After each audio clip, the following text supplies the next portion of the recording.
Assalamualaikum warahmatullahi wabarakatuh. Salam sejahtera untuk kita semua. Om Swastiastu, Namo Buddhaya, salam kebajikan.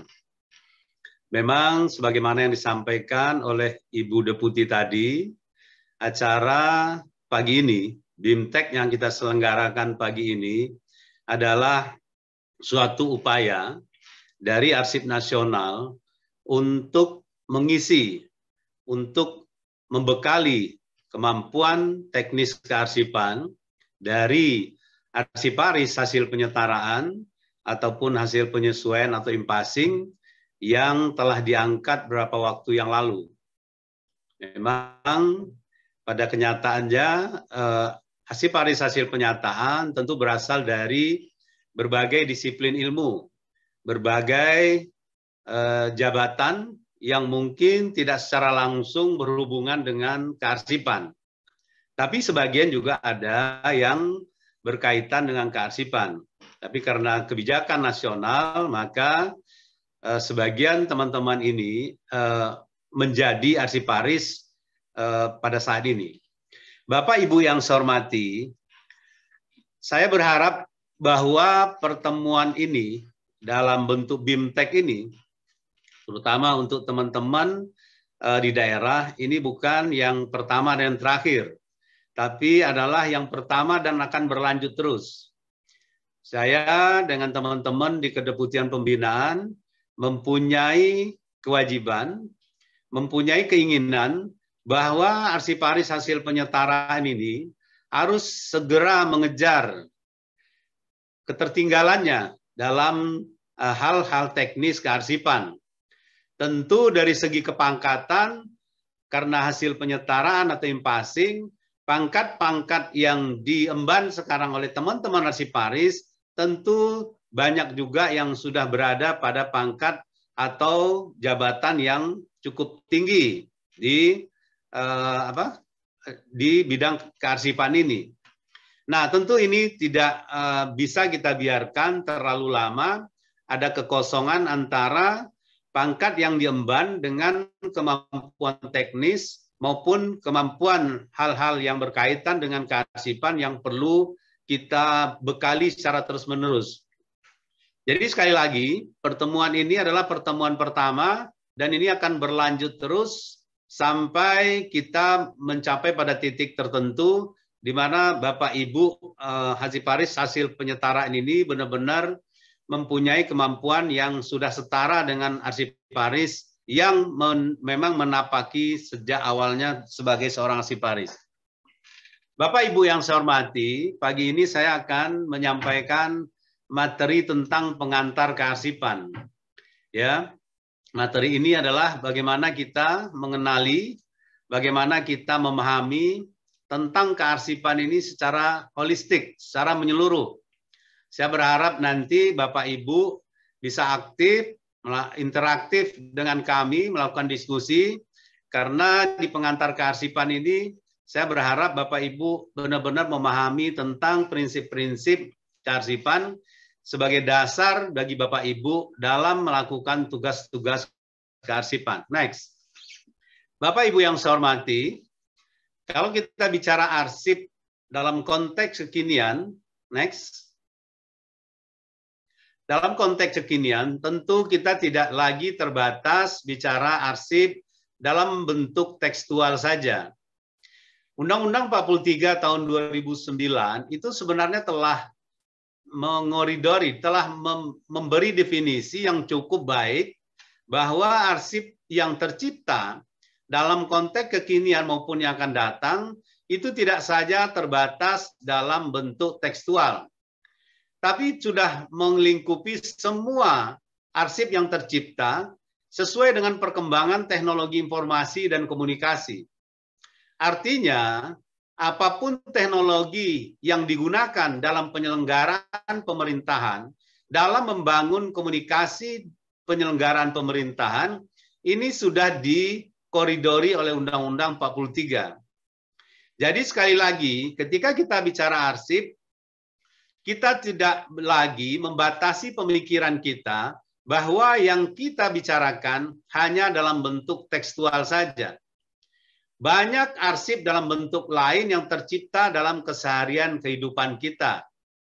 Bahkan sebagai perorangan, kita pun setiap detik menciptakan arsip.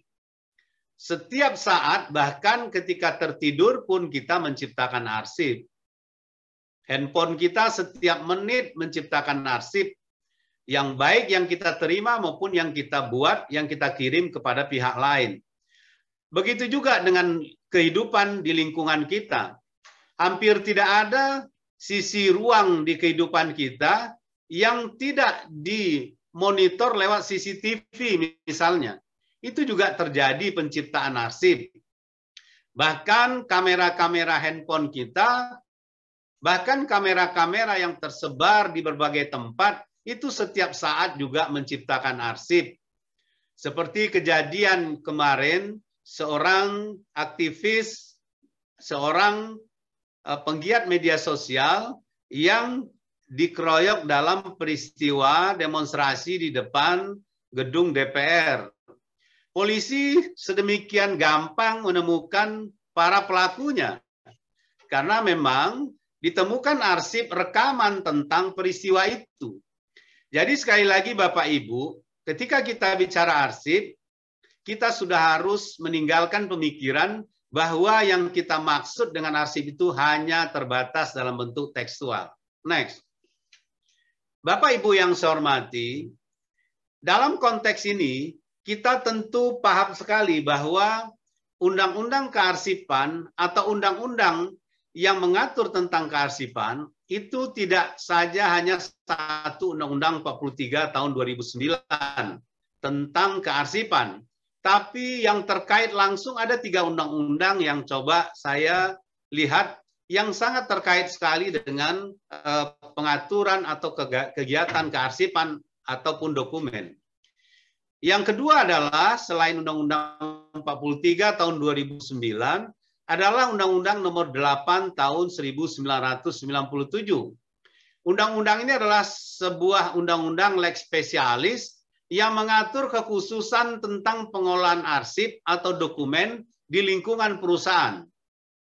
Jadi dalam konteks perusahaan yang menjalankan tugas dan fungsi perusahaan, maka arsip yang tercipta mulai dari penciptaan sampai dengan penyusutannya itu diatur di dalam Undang-Undang nomor 8 tahun 1997. Begitu juga ketika kita bicara Undang-Undang nomor 14 tahun 2008 tentang keterbukaan informasi publik. Ini sebenarnya kalau kita dalami undang-undang ini juga tidak jauh dasar dari berlakunya undang-undang ini juga terkait dengan pengelolaan arsip atau arsip yang dapat diakses oleh publik. Informasi yang bersumber dari arsip dan apa saja yang dapat diakses oleh publik. Ini diatur di dalam Undang-Undang nomor 14 tahun 2008.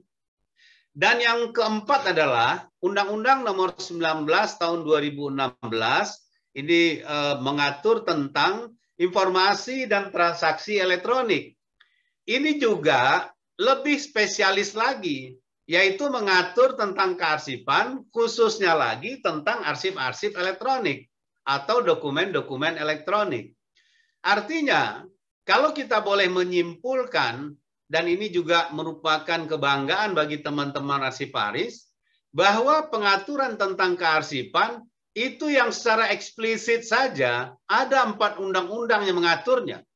Ditambah lagi dengan undang-undang yang materi muatannya juga mengatur tentang dokumen atau arsip yang tersebar di berbagai undang-undang lainnya, undang-undang sektor lainnya. Artinya, perhatian negara terhadap arsip ini sungguh-sungguh sangat luar biasa.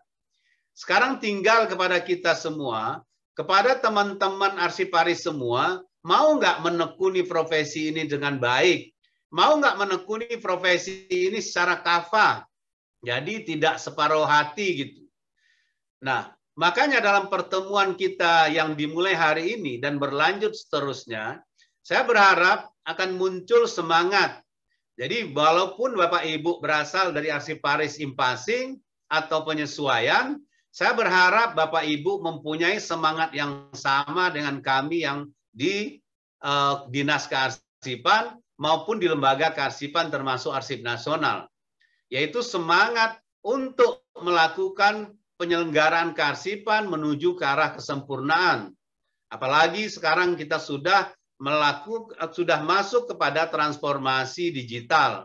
Artinya, kemampuan arsiparis, apakah itu arsiparis yang memang sejak awal menjadi arsiparis maupun arsiparis yang berasal dari penyetaraan atau impasing, itu harus mempunyai kemampuan yang sama. Karena tantangan yang dihadapi juga sama. Problematik yang dihadapi juga sama. Pekerjaan yang dihadapi juga sama. Artinya, dalam pertemuan-pertemuan kita selanjutnya, saya berharap sekali kita bisa mendalami kearsipan ini secara kafah, melalui diskusi, melalui konsultasi, yang juga nanti akan kami siapkan sebuah aplikasi pembinaan kearsipan yang bisa menjadi wadah untuk Bapak Ibu arsiparis yang ada terutama di daerah untuk melakukan komunikasi secara langsung yang dapat dikelola dengan baik sehingga pada saat kapanpun memerlukan konsultasi itu akan langsung bisa dijawab, diberi solusinya melalui aplikasi tadi. Nah, saya harap Bapak Ibu berdoa dalam waktu dekat kita bisa meluncing aplikasi itu. Nah, next, Bapak Ibu yang saya hormati, di bulan baik ini, saya berharap kita semua dapat menyelami ilmu yang mungkin bagi sebagian besar Bapak Ibu ini adalah ilmu yang baru. Nah, ayo kita sekarang mencoba melihat arsip dalam perspektif bagaimana arsip itu digunakan. Yang pertama adalah arsip dinamis. Arsip dinamis adalah arsip yang digunakan secara langsung dalam kegiatan pencipta arsip dan disimpan selama jangka waktu tertentu. Jadi kalau kita bicara arsip dinamis, ini adalah wilayahnya pencipta arsip. Ini adalah wilayahnya lembaga. Ini adalah wilayahnya OPD. Ini adalah wilayahnya perusahaan. Artinya, arsip dinamis adalah arsip yang diciptakan dan yang dikelola dan menjadi tanggung jawabnya pencipta arsip, menjadi tanggung jawabnya lembaga, menjadi tanggung jawabnya kementerian, menjadi tanggung jawabnya organisasi perangkat daerah. Artinya, sampai arsip itu inaktif, tanggung jawab pengelolaannya, baik atau tidak baik, itu adalah menjadi tanggung jawab OPD kalau itu di daerah. Adalah menjadi tanggung jawab kementerian, menjadi tanggung jawab lembaga, menjadi tanggung jawab perusahaan kalau itu di tingkat pusat. Begitu juga dengan di perguruan tinggi. Arsip-arsip yang tercipta misalnya di masing-masing fakultas atau sivitas akademika yang lain, itu adalah arsip dinamis. Jadi arsip aktif inaktif, termasuk arsip vital, adalah tanggung jawab pencipta arsip. Next. Begitu juga selanjutnya dengan arsip statis. Ketika arsip dinamis telah digunakan dengan baik, dikelola dengan baik, maka arsip itu akan mengalami dua pilihan hidupnya. Arsip itu tak ubahnya seperti manusia. Dia direncanakan seperti arsip itu ada draft surat, dia lahir, arsip itu tercipta. Begitu juga manusia memasuki masa remaja, arsip itu aktif, sering digunakan. Tapi suatu saat arsip itu juga akan memasuki fase kehidupan yang mulai menua. Menua dengan dua pilihan juga. Apakah tetap disimpan selamanya, atau yang sering saya sebut secara bersanda, arsip yang masuk surga, dan ada juga arsip yang putusannya akhirnya dimusnahkan, atau secara bercanda sering saya sebutkan arsip yang masuk neraka. Jadi pilihan arsip itu juga dua, sama seperti manusia. Nah, arsip statis adalah arsip yang, kalau istilah saya tadi, adalah arsip yang diarahkan ke surga. Arsip yang 1 kali 24 jam, kali 360 hari, kali selama daerah itu masih berdiri, selama Republik Indonesia masih berdiri, arsip statis ini akan dikelola terus-menerus. Debunya dijaga, suhunya dijaga, kelembabannya dijaga. Artinya, arsip statis ini adalah arsip yang akan digunakan bagi suatu daerah, yang akan digunakan bagi sebuah bangsa dalam menjaga eksistensinya, dalam menjaga kesejarahannya, menjaga daur hidup kehidupan bangsa atau daerah itu. Bagaimana bangsa itu dikelola, bagaimana daerah itu dikelola, ini akan tergambar dari arsip statis yang kita selamatkan. Jadi kalau kita boleh menyimpulkan secara sederhana, arsip statis ini adalah arsip yang bagi penciptanya sudah tidak dibutuhkan dalam penyelenggaraan organisasi sehari-hari. Tetapi sangat dibutuhkan bagi kepentingan di luar lembaga penciptanya. Siapa itu? Ya kepentingan masyarakat, kepentingan negara, kepentingan pemerintah daerah, dan kepentingan publik pada umumnya. Artinya, arsip statis ini adalah arsip yang boleh diakses oleh siapa saja. Kalau arsip dinamis, ada keterbatasan untuk mengaksesnya. Kalau arsip statis, malah didorong bagi siapapun untuk mendayagunakan arsip statis ini.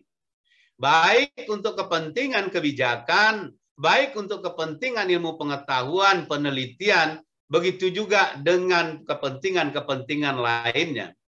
Bapak Ibu yang saya hormati, next. Undang-undang kearsipan juga ada mencantumkan sebuah definisi yang sangat menarik menurut saya, yaitu ketentuan pasal 33 dari Undang-Undang 43 nomor 2009 ini. Ini agak mirip-mirip dengan pasal 33 Undang-Undang Dasar 1945. Apa itu? Kaitannya adalah dengan milik negara, pengelolaan milik negara, pengelolaan sumber daya alam milik negara. Ini entah kebetulan, entah disengaja, pasalnya sama-sama pasal 33. Artinya, pasal 33 Undang-Undang Dasar 45, pasal 33 Undang-Undang nomor 43 tahun 2009, ini mengatur tentang kepemilikan negara. Kalau dalam Undang-Undang Dasar 1945 pasal 33-nya mengatur tentang kepemilikan dan bagaimana mengelola, memanfaatkan sumber daya alam, di dalam pasal 33 Undang-Undang 43 adalah bagaimana pernyataan bahwa arsip yang tercipta dari kegiatan lembaga negara dan kegiatan yang menggunakan sumber dana negara itu adalah arsip milik negara. Artinya, kalau kita mainkan ilmu cocokologi misalnya, bahwa pasal 33 Undang-Undang 43 2009 ini justru memagari bahwa apa yang tercipta dari pendayagunaan, pemanfaatan sumber daya alam yang dikelola oleh berbagai pihak di Republik ini, ada pesan bahwa arsipnya itu adalah arsip milik negara. Arsip itu harus dikelola dengan baik, harus dipertanggungjawabkan dengan baik, karena lahir dari kegiatan lembaga negara dan kegiatan yang menggunakan sumber dana negara, termasuk tentu kegiatan yang dilakukan dalam mengeksploitasi atau menggunakan sumber daya alam milik negara ini. Nah, inilah Bapak Ibu yang perlu kita pahami, bahwa pasal 33 ini maknanya sangat mendalam, bahwa arsip yang tercipta dari lingkungan Bapak Ibu sekalian yang ikut dalam BIMTEK ini, itu disebut dengan arsip milik negara. Artinya, itu adalah propertinya negara. Tentu Bapak Ibu peserta BIMTEK ini tidak ingin miliknya diabaikan orang lain. tentu Bapak Ibu peserta BIMTEK ini tidak ingin miliknya diganggu orang lain. Dan tentu Bapak Ibu peserta BIMTEK ini tidak ingin miliknya diambil oleh orang lain. Artinya negara pun harus mengelola miliknya dengan baik. Makanya kalau kita kaitkan Undang-Undang 43 ini dengan sanksi-sanksi pidana yang ada di Undang-Undang 43, barulah kelihatan kenapa sanksi pidananya begitu berat. Karena yang kita kelola ini adalah miliknya negara, adalah propertinya negara, yang bentuknya adalah arsip atau dokumen. Next. Bapak Ibu yang saya hormati, ada juga istilah di Undang-Undang 43, mungkin yang di negara lain atau di tempat lain tidak dikenal istilah ini. Makanya di Undang-Undang 43, banyak pasal-pasal yang mungkin dalam undang-undang kearsipan negara lain tidak diatur. Salah satunya adalah ketentuan tentang arsip terjaga. Arsip terjaga dalam konteks Undang-Undang 43 ini menyangkut tentang keberadaan dan kelangsungan hidup bangsa dan negara. Kalau tadi dalam pengolahan arsip dinamis, Bapak Ibu membaca istilah arsip vital. Arsip vital tentu sangat penting bagi penciptanya, bagi lembaganya, karena terkait dengan eksistensi lembaga penciptanya. Tapi kalau arsip terjaga ini kastanya lebih tinggi, kelasnya lebih tinggi, karena terkait dengan keberadaan dan keberlangsungan hidup bangsa dan negara. Kalau saya ceritakan sedikit, kenapa muncul istilah arsip terjaga ini, terkait dengan peristiwa-peristiwa yang dialami oleh Republik ini. Ada 2 pulau kita yang akhirnya terpaksa kita lepas, karena kita kalah di Mahkamah Internasional. Dan banyak peristiwa-peristiwa lain yang terkait dengan perbatasan negara misalnya. Dengan perbatasan daerah misalnya. Inilah yang memunculkan istilah arsip terjaga ini. Bahwa arsip ini menyangkut tentang eksistensi bangsa dan negara. Kesimpulannya, apabila arsip terjaga ini tidak dikelola dengan baik sejak dinamisnya, maupun sampai statisnya nanti, dikhawatirkan keamanan, keberlangsungan kehidupan berbangsa dan bernegara ini akan terganggu. Minimal akan diganggu oleh pihak lain. Karena kita lemah dari segi pembuktian. Nah inilah salah satu pemikiran munculnya istilah arsip terjaga ini. Kalau arsip umum itu adalah arsip yang di luar arsip terjaga yang biasa kita temui sehari-hari. Bapak Ibu yang saya hormati, next. Nah, ketika kita bicara tentang undang-undang kearsipan, ketika kita bicara tentang penyelenggaraan kearsipan, tentu kita harus paham sekali apa yang menjadi tujuannya. Tentu kita menjalani suatu kehidupan, menjalani suatu proses, kita harus paham apa tujuan dari kehidupan itu. Apa tujuan dari penyelenggaraan kearsipan itu? Kalau kita sudah paham tujuannya, tentu kita akan serius melaksanakan kehidupan itu. Tentu kita akan lebih tekun, lebih serius, lebih concern untuk bicara tentang penyelenggaraan kearsipan. Ada beberapa hal yang coba saya kutip dari pasal 3 Undang-Undang 43 yang terkait dengan penyelenggaraan kearsipan ini. Di sana dicantumkan bahwa salah satu tujuan penyelenggaraan kearsipan adalah menjamin keselamatan dan keamanan arsip sebagai bukti pertanggungjawaban dalam kehidupan bermasyarakat, berbangsa, dan bernegara. Jadi kalau kita lihat dari ketentuan huruf F pasal 3 Undang-Undang 43 ini akan kelihatan bahwa kita mempunyai tugas, Bapak Ibu arsiparis mempunyai tugas untuk menyelamatkan dan mengamankan bukti pertanggungjawaban. Ini kan berat ini persoalannya. Bahwa yang kita selamatkan itu bukan kertas sisa hasil administrasi biasa. bukan sisa hasil dari proses suatu transaksi saja. Tapi yang kita selamatkan dan yang kita kelola itu adalah bukti pertanggungjawaban. Tinggal kita lihat bukti pertanggungjawaban ini dalam konteks apa? Apakah dalam konteks kekinian, misalnya pertanggungjawaban keuangan, tentu akan melalui proses misalnya audit keuangan, misalnya oleh auditor baik eksternal maupun internal. Tapi undang-undang ini juga memberi sinyal bahwa bukti pertanggungjawaban ini juga untuk masa depan, untuk kepentingan anak cucu kita. Jadi kata bukti pertanggungjawaban dalam tujuan penyelenggaraan kearsipan ini yang saya tandakan dengan merah ini adalah bukti pertanggungjawaban baik dalam konteks kekinian pertanggungjawaban keuangan maupun dalam konteks ke depan yang mengarah kepada kepentingan masa depan bangsa ini, kepentingan masa depan daerah kita adalah pertanggungjawaban tentang kehidupan bermasyarakat, berbangsa, dan bernegara. Dan yang berikutnya yang coba juga saya kutip dari tujuan penyelenggaraan kearsipan ini, terkait dengan peran kita, teman-teman arsiparis di seluruh Indonesia, bahwa kita mempunyai tanggung jawab, bukan mengelola kertas, bukan mengelola informasi saja, tapi kita mempunyai tanggung jawab menjamin keselamatan aset nasional.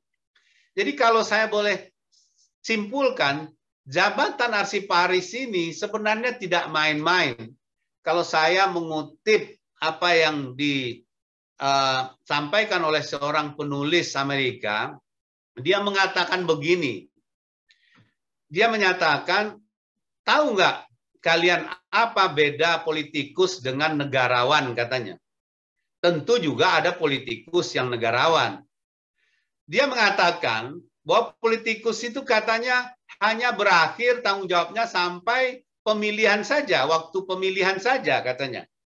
Tapi negarawan itu jauh ke depan memikiri masa depan anak cucunya. Nah, saya coba menyimpulkan profesi kearsipan, profesi arsiparis ini adalah sama dengan profesi-profesi negarawan, yaitu orang-orang yang berpikir bukan saja tentang kekiniannya, bukan saja tentang dirinya, bukan saja tentang lembaganya saat ini, tapi dia juga berpikir tentang bagaimana keberlangsungan kehidupan bangsa dan negaranya di masa depan. Bagaimana aset negara dan bangsanya bisa diselamatkan, bisa dipertahankan sampai akhir kehidupan dunia ini. Next. Bapak Ibu yang saya hormati, kalau kita lihat dari gambar ini, Bapak Ibu pasti akan mengatakan bahwa pengertian kearsipan di Undang-Undang 43 tadi benar kiranya. Bahwa kehidupan kita sudah dilingkupi, sudah berada di tengah-tengah peralatan-peralatan yang setiap saat dapat merekam kegiatan, merekam peristiwa di sekitar kita. Jadi seolah-olah kita ini sudah berada di tengah ruangan kaca yang siapapun bisa melihat, bisa merekam, bisa ketahuan apa yang kita lakukan. Karena mesin pencipta arsip itu ada di sekitar kita. Jadi kalau dulu kita bicara arsip, bayangan kita adalah tumpukan seperti map dan kertas-kertas itu. Tapi sekarang ketika kita bicara arsip, tentu berbagai bentuk media, berbagai bentuk peralatan, mesin yang diciptakan oleh manusia sehari-hari itu juga menciptakan arsip. Bahkan secara bercanda saya sering mengatakan bahwa malaikat di kiri kanan kita sekarang tugasnya agak terbantu dengan teknologi ini. Karena manusia pun setiap saat juga merekam apa yang mereka lakukan.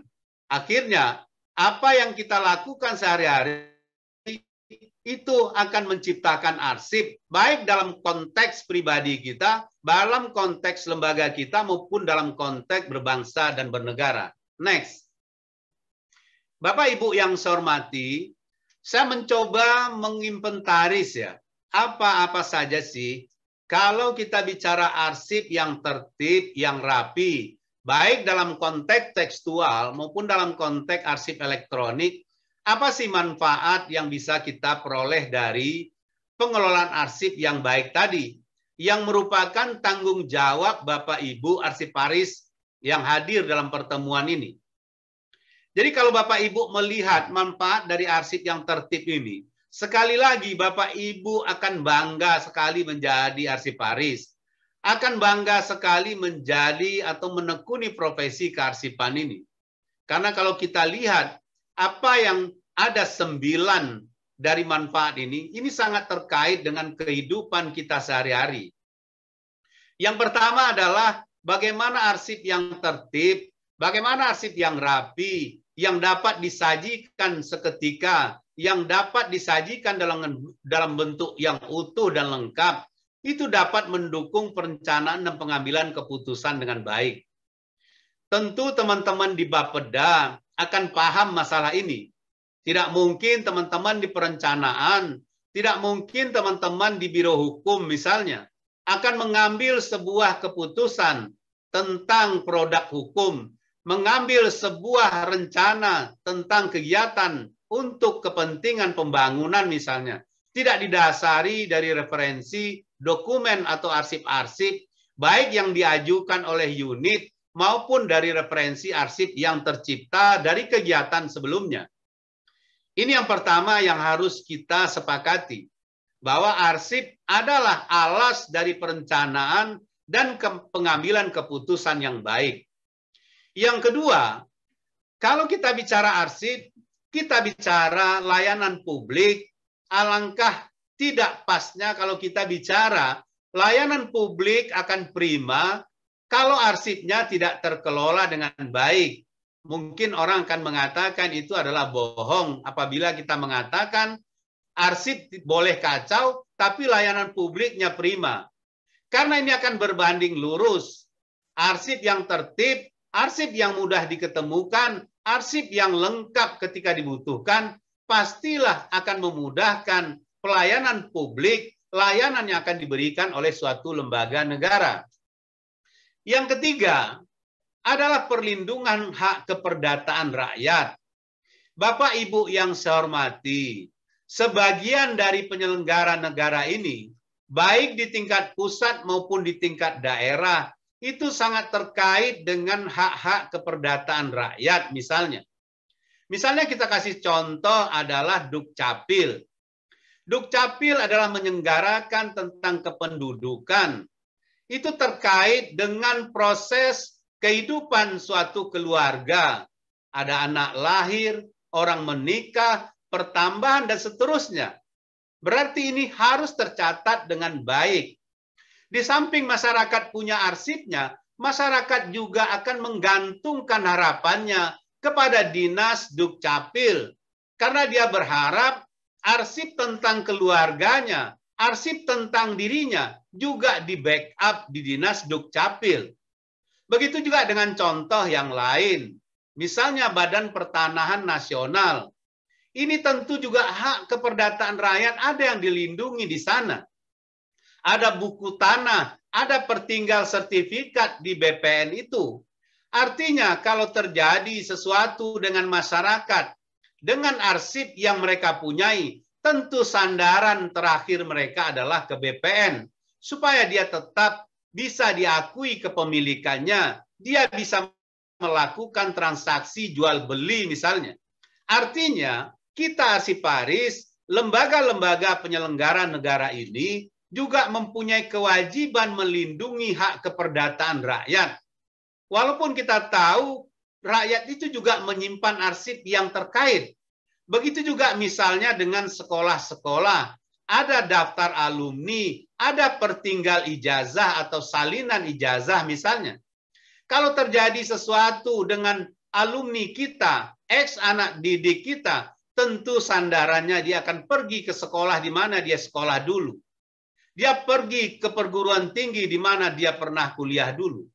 Artinya kita yang bergerak di bidang kearsipan ini termasuk lembaga kearsipan daerah, adalah sandaran bagi rakyat, sandaran bagi masyarakat untuk melakukan perlindungan hak keperdataannya. Yang keempat, supaya kita bisa lebih menyemangati diri kita, bahwa arsip yang rapi dan tertib itu adalah juga memudahkan kita untuk menyelamatkan bahan pertanggungjawaban. Tentu dalam poin keempat ini adalah bahan pertanggungjawaban tentang penyelenggaraan pemerintahan, tentang administrasi, tentang pertanggungjawaban terhadap belanja yang sudah kita lakukan. Ini penting karena inilah yang nanti akan menjadi backup kita ketika terjadi sesuatu, bahwa arsip ini adalah bukti pertanggungjawaban. Dalam konteks keuangan, makanya retensi arsip itu diatur. Ada yang 10 tahun, ada yang 5 tahun. Karena ini terkait dengan kapan berakhirnya pertanggungjawaban itu. Dan yang kelima adalah perlindungan aset dan kekayaan intelektual. Tidak mungkin kita bicara punya sesuatu, punya rumah, punya mobil, punya keluarga, punya istri bahkan, kalau kita tidak mempunyai arsip tentang peristiwa itu, tentang kepemilikan itu. Bahkan keluarga pun punya bukti buku nikah tentang kepemilikannya. Keluarga pun punya kakak, keluarga pun punya sertifikat.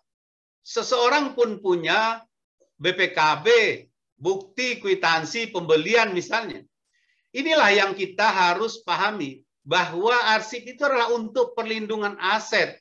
Bahkan mungkin untuk kekayaan-kekayaan intelektual yang penggunaan atau hak keekonomiannya bisa jangka panjang, ini penting arsipnya untuk tetap disimpan selama hak kekayaan intelektual itu masih berlaku.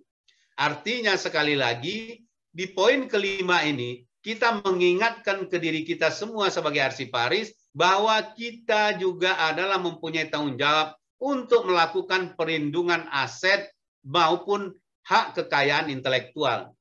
Dan yang keenam yang menyangkut dengan pertanggungjawaban yang saya sebut pertanggungjawaban ke masa yang akan datang. Saya sering menggambarkan sebuah gunung di Papua, yaitu Freeport itu, yang ketika awalnya adalah sebuah gunung, tapi sekarang menjadi lubang yang sangat dalam. Ini sering saya sampaikan di berbagai kesempatan. Yang ingin saya sampaikan bukan soal divestasi sahamnya, bukan. Bukan soal royalti, bukan. Yang ingin saya sampaikan adalah bagaimana kalau arsip tentang proses gunung menjadi lembah tadi bisa kita selamatkan. Tentu dapat berbagai ilmu pengetahuan yang bisa kita wariskan kepada anak cucu kita. Bisa ilmu hukum, ilmu sosial misalnya, ilmu kesehatan, mungkin tentang hukum perburuan, tentang manajemen. Artinya, arsip yang akan kita selamatkan, yang akan kita wariskan, yang disebut dengan arsip bernilai guna sekunder tadi, atau yang disebut dengan arsip statis tadi, ini tentu akan menjadi sumber ilmu pengetahuan bagi anak cucu kita dalam menjalani kehidupannya di masa yang akan datang. Jadi sekali lagi teman-teman arsiparis semua, inilah peran strategis teman-teman arsiparis. Walaupun di berbagai daerah masih saja dimarginalkan tentang peran ini. Tapi saya juga mungkin tidak menyalahkan kepala daerahnya. Mungkin kita juga belum bisa menunjukkan tentang peran serta kita dalam berbagai aspek ini. Dan yang ketujuh adalah bahwa arsip itu sebagai identitas dan memori kolektif kita. Kenapa sih kita ketika menikah harus berfoto, bahkan mengundang fotografer profesional, dan setiap peristiwa kehidupan kita dokumentasikan? Itu tentu adalah untuk kita menjaga identitas kita, bahwa kita dulu pernah menikah, bahwa kita pernah melakukan suatu kegiatan. Dan ini akan menjadi memori kolektif kita. Begitu juga halnya dengan arsip. Arsip tercipta tentu dari berbagai kegiatan, dari berbagai peristiwa yang terjadi, baik dalam konteks perorangan kita lembaga maupun bernegara. Dan inilah yang menjadi tugas teman-teman arsiparis semua untuk menjaga identitas dan memori kolektif ini. Bayangkan sebuah keluarga kehilangan kartu keluarga misalnya. Seseorang kehilangan KTP-nya, tentu identitasnya diragukan. Begitu juga sebuah keluarga yang membuat album foto pernikahannya hilang misalnya. Tentu memori kolektifnya sebagian juga akan hilang. Dan yang kedelapan yang terkait dengan peran serta kita di bidang kearsipan ini dalam konteks bernegara adalah perlindungan dan eksistensi bangsa dan negara. Sebagaimana yang didefinisikan oleh pengertian arsip terjaga tadi. Nah, dan yang terakhir pentingnya manfaat tertib arsip atau arsip yang terkelola dengan baik, bahwa sering saya katakan arsip sama dengan alat bukti. Memusnahkan arsip sama dengan memusnahkan alat bukti. Artinya, setiap peristiwa yang terjadi dalam penyelenggaraan pemerintah, baik pusat maupun daerah, tentu lahir dari sebuah transaksi, lahir dari sebuah komunikasi. Kalau dalam istilah hukum itu lahir dari sebuah peristiwa hukum. Artinya, apapun yang lahir dari sebuah peristiwa hukum tentu akan melahirkan juga alat bukti hukum. Nah, tugas arsiparis dan teman-teman semua juga lah untuk menyelamatkan alat bukti hukum tadi. Sekali lagi, 1, 2, 3, 4, 5, 6, 7, 8, 9 ini, inilah yang akan mengangkat harkat dan martabat arsiparis ini. Apabila dapat dilakukan dengan baik. Inilah juga yang akan menunjukkan eksistensi kita sebagai arsiparis atau pejabat di bidang kearsipan kalau kita mau diakui eksistensinya oleh pihak lain, baik di lingkungan pemerintah daerah maupun di lingkungan nasional. Apabila kita dapat menonjolkan peran di 9 kepentingan ini tadi. Next. Izin Pak Rudi, waktunya 5 menit lagi ya Pak. Ya, terima kasih guys. Bapak Ibu yang saya hormati, lanjut saja. Next. Lanjut. Ya, lanjut terus. Lanjut. Ya, karena waktunya tinggal 5 menit. Nah, ini gambaran-gambaran yang ingin saya sampaikan bagaimana penting 1, 8, sampai 9 kepentingan tadi dalam realitas sehari-hari yang dihadapi oleh sebuah lembaga, oleh bangsa ini. Ini adalah 2 pulau yang kita kehilangannya, sudah kehilangan 2 pulau ini, dan mungkin tidak akan pernah kembali lagi.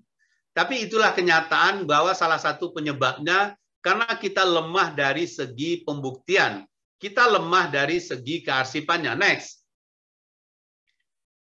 Nah, ini gambaran yang saya ingin saya sampaikan untuk menggugah Bapak Ibu tadi.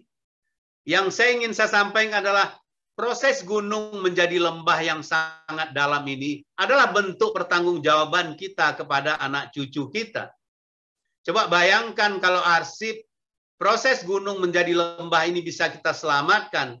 Tentu berbagai disiplin ilmu akan bisa melahirkan baik itu skripsi, tesis maupun disertasi. Kalau arsip proses gunung menjadi lembah ini bisa diselamatkan. Next. Namun sayangnya kondisi di lapangan mungkin di tempat Bapak Ibu tidak seserem ini mungkin, tapi kurang lebih mungkin seperti ini. Inilah kenyataannya. Apa yang mau kita ceritakan tentang arsip sebagai alat bukti, arsip sebagai memori, arsip sebagai perlindungan aset, arsip sebagai sumber referensi, arsip sebagai perlindungan hak keperdataan rakyat, kalau fisiknya, arsipnya seperti ini. Nah, inilah peran Bapak Ibu arsiparis yang ada di BIMTEK saat ini. Jadi kalau kita menekuni profesi arsiparis, sekali lagi, kita akan berhadapan dengan 2 tantangan. Ada pekerjaan fisik di situ, dan sebagian ada pekerjaan intelektual di situ. Ini tentu nanti ketika kita berhadapan dengan transformasi yang sudah mengarah ke digital, tentu fisik seperti ini tidak ketemu lagi.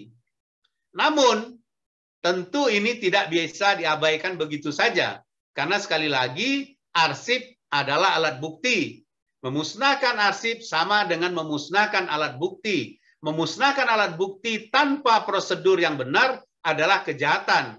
Artinya, nanti kita akan bicara tentang pemusnahan yang dicari pembenaran untuk memusnahkan alat bukti tadi. Nanti akan materinya disampaikan oleh teman-teman di sesi berikutnya. Next.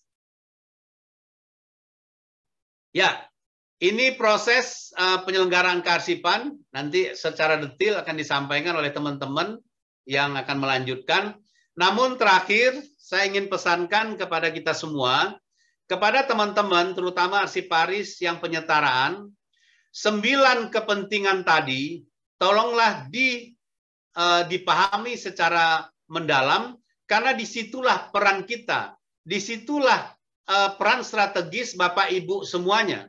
Artinya, kalau kita tidak mendalami tentang pentingnya 9 aspek tadi yang terkait dengan kearsipan tadi, tentu Bapak Ibu nanti akan frustasi menekuni profesi kearsipan ini.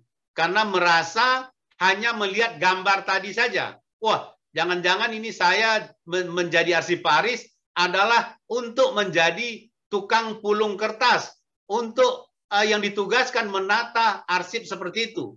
Padahal itu adalah sebagian kecil dari tantangan Bapak Ibu. Dan mungkin di tahun-tahun ke depan itu mungkin sudah akan berkurang dilihat.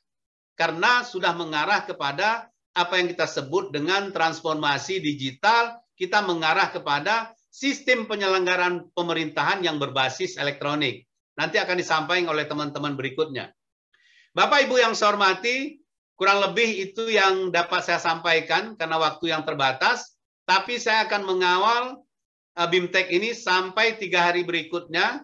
Jadi kalau ada diskusi nantinya, saya dengan teman-teman akan bersama-sama mendampingi mereka untuk melayani Bapak Ibu, arsiparis hasil penyetaran dan penyesuaian ini, untuk mencoba memecahkan persoalan-persoalan kearsipan yang akan mungkin Bapak Ibu hadapi di masa-masa mendatang dalam menjalani profesinya sebagai arsiparis.